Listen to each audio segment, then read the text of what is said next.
ఏమాత్రం మైదా వాడకుండా ఇక్కడ గోధుమ పిండి జొన్న పిండితో హెల్దీగా చక్కగా చేసుకోవచ్చండి వెజ్ రోల్ కట్లెట్. మరి నేను ఇందులోకి ఏమేమి వేసాను, ఎలా చేశాను అనేది ఎక్కడ వీడియో స్కిప్ చేయకుండా చివరి వరకు అయితే చూడండి.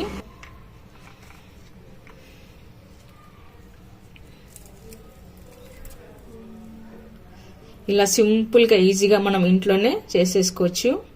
హలో అండి, వెల్కమ్ టు మా ఇంటి రుచి మన కిచెన్. ఇవాళ మనం మరింత హెల్దీ అండ్ టేస్ట్ కోసం ఇది మార్నింగ్ బ్రేక్ఫాస్ట్ చేసుకోవచ్చు, అలాగే ఈవినింగ్ టీ టైమ్ స్నాక్స్ కూడా చేసుకోవచ్చు.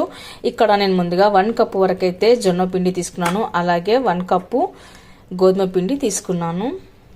ఇప్పుడు మనం ఒక బౌల్ తీసుకొని అందులోకి 1 కప్పు జొన్న పిండి వేసుకోవాలి, అలాగే 1 కప్పు గోధుమ పిండి కూడా వేసుకోవాలి. ఇప్పుడు వీటిని అంతా ఒకసారి కలిపేసుకొని పెట్టుకుందాము. 2 పిండిలు అంతా సేమ్ కలిసేట్లాగా ఇలా కలుపుకొని పెట్టుకోవాలి. తర్వాత మనం ఇందులోకి కొద్దిగా ఉప్పు వేసుకుందాము.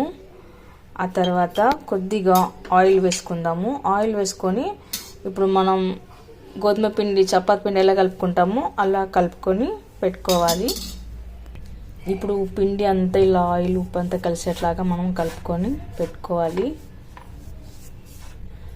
ఆ తర్వాత ఇందులోకి కొద్దిగా మనం వాటర్ వేసుకుంటూ పిండిని కాస్త గట్టిగా కలుపుకొని పెట్టుకోవాలి.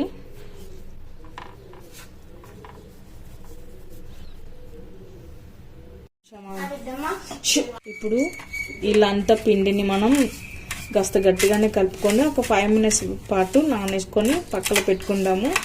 అప్పుడు పిండి అంతా మనకు సాఫ్ట్గా అవుతుంది.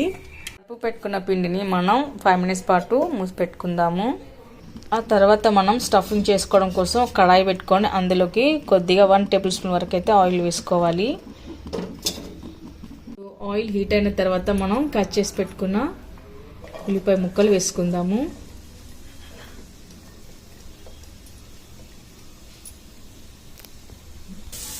ఇప్పుడు ఉల్లిపాయ ముక్కలను ఒకసారి కలిపి పెట్టుకుందాము. ఆ తర్వాత మనం కట్ చేసి పెట్టుకున్న క్యారెట్ ముక్కలు వేసుకోవాలి, క్యాప్సికమ్ ముక్కలు వేసుకోవాలి.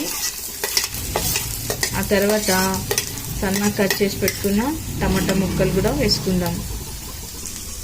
ఇప్పుడు వీటిలోని పచ్చివాసన పోయే వరకు ఒకసారి కలుపుకొని పెట్టుకుందాము. మరి ఎక్కువగా మగ్గించుకోకుండా కుకింగ్ అయితే సరిపోతుంది. ఇప్పుడు ఇందులోకి కొద్దిగా కారం, ఉప్పు,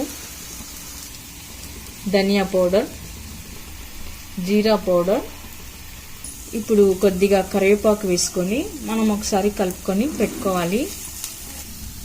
ఇలాంతా ఒకసారి బాగా కలిపేసుకొని పెట్టుకొని కాస్త మగ్గిన తర్వాత మనం స్టవ్ ఆఫ్ చేసుకొని ఒక ప్లేట్లోకి తీసుకోవాలి. ఇప్పుడు పైన కొత్తిమీర వేసుకొని పెట్టుకుందాము. ఇది చల్లారిన తర్వాత మనం ఇలా ప్లేట్లోకి తీసుకొని చల్లార్చుకోవాలి. తర్వాత పిండి బాగా మెత్తగా నానిపోయింది చూడండి. ఇప్పుడు మనం స్టఫింగ్ చల్లారిన తర్వాత పిండిని చిన్నగా అట్లా ఉండలు తీసుకొని చపాతీలాగా రుద్దుకొని పెట్టుకుందాము. ఇప్పుడు ఇలా పొడి పిండిలో అద్దుకొని మనం చపాతీలాగా రుద్దుకొని పెట్టుకుందాము. ఇప్పుడు ఒక చాకు తీసుకొని ఇలా సైడ్కు ఉన్నదంతా కట్ చేసుకొని పెట్టుకోవాలి.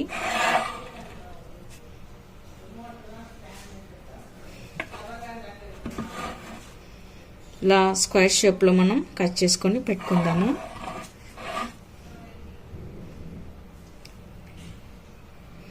సైడ్లకు ఎక్స్ట్రా ఉన్న పిండిని అంతా మనం తీసేసుకోవాలి.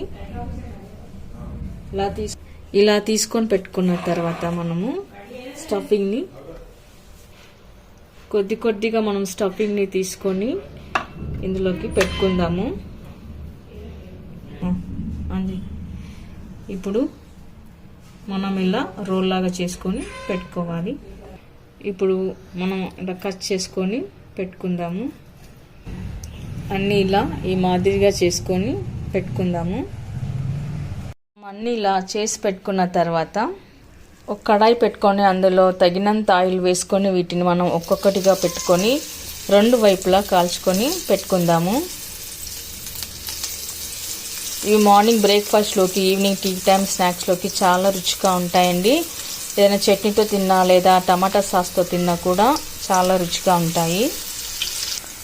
ఆ తర్వాత వీటిని ఇలా తిరిగేసుకుంటూ కాల్చుకోవాలి. ఇలా చక్కటి కలర్ వచ్చే వరకు మనం కాల్చుకొని పెట్టుకుందాము.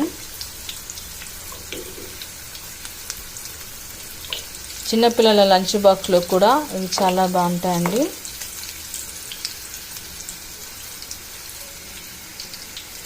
ఇలా చక్కటి కలర్ వచ్చే వరకు కాల్చి పెట్టుకున్న తర్వాత ఒక ప్లేట్లోకి తీసుకుందాము. మనం మిగతాయి కూడా ఇలానే కాల్చుకొని పెట్టుకుందాము. అండి, చూసారుగా వెజ్ రోల్ కట్లెట్ చాలా సింపుల్గా ఈజీగా మనం ఇంట్లోనే చేసేసుకోవచ్చు. వీటిని మనం ఏదైనా చట్నీతో తిన్నా ఏదైనా సాస్తో తిన్నా కూడా నేరుగా తిన్నా కూడా చాలా బాగుంటాయండి. మరి మీరు కూడా ఒకసారి ట్రై చేయండి. మీకు ఎలా కుదిరిందో కామెంట్స్లో పెట్టండి, లైక్ చేయండి, షేర్ చేయండి. తప్పకుండా మన ఛానల్ని సబ్స్క్రైబ్ చేయండి. Thank you for watching.